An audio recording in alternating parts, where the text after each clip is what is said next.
જય શ્રી કૃષ્ણ. તો આપણે જો ખજૂર પાક બનાવવાનો છે એટલા માટે આ બધું ડ્રાય ફ્રૂટ આપણે ગાયના ઘીની અંદર જ તે પેલા શેકી લઈ અને પછી આપણે ખજૂર હેકી અને ખજૂર પાક બનાવવાનો છે.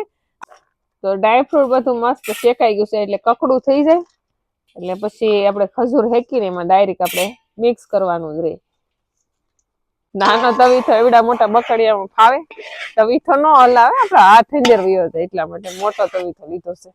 પછી આપણે અહીંયા દેશના ગામડાના ખજૂર પાક કે મેથીના લાડુ બનાવવાની ખાસિયત તો ઈ છે કે ઘરના લાકડા હોય, ગાયના સાણા હોય, આકાશ ખુલ્લા હોય ને ચૂલા ઉપર ચડતા હોય.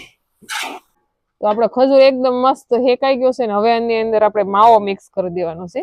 માવો તો જેને ભાવે એને રાખાય, ખવાય. તો આપણું બધું ડ્રાય ફ્રૂટ આપણે જો ખજૂર પાકમાં મિક્સ કરી દીધું છે અને એકદમ મસ્ત મિક્સ થઈ ગયું છે અને આની સુગંધ લેવા માટે લક્ષ્મી આપણે ઊભી થઈ ગઈ છે.